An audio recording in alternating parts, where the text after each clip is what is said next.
In my advocacy and maybe in my personal life, you can say I came out late in life, I feel, because I was always so worried about what people thought and what people would think.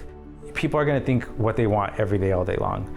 But the moment that you find what you're passionate about and what brings you joy, that's when everything kind of falls. I think the moment that I did that to myself on so many different levels, whether it was, coming out, whether it was, realizing that I can be an advocate for my community, whether it's my Latino community, whether it's my LGBT community.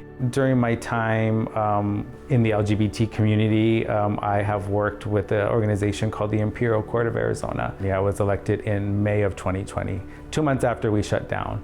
And myself and my counterpart were tasked with having to figure out how to raise money for this organization during a pandemic when we couldn't be out in the community, when we couldn't be, face to face. And during that time, we raised over $110,000 in 2 years for other nonprofits in this community. And I would probably say that is one of my biggest and proudest moments, was being able to raise that amount of money during a pandemic. And that also shows the power of the LGBT community, is that when we are faced with something and when we have something in front of us, we're not gonna stop until we get it done.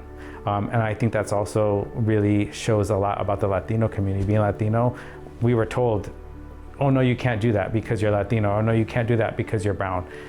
Well, I'm gonna show you that I can do that. And I'm gonna show you that because of my skin color and because I've been told that, I'm gonna prove you wrong, and we did.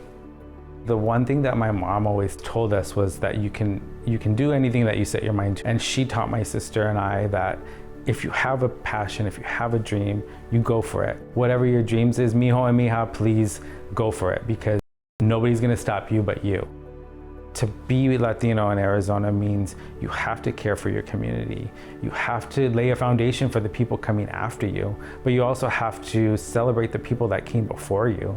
And my father taught me that. Congressman Pastor taught me that. And I hope that my sister and I can lay that foundation for my niece, because she's gonna be the future of our community. She's gonna be the future of Arizona. Sometimes we just have to take a step back and say, how are we going to, in our moment right now, how am I going to impact those people around me? Stay the course, fight for what you believe in, and don't let anybody veer you off that course, because as long as you're going straight and you know what you're doing is correct and what you're doing is right and you're impacting your community, we're unstoppable.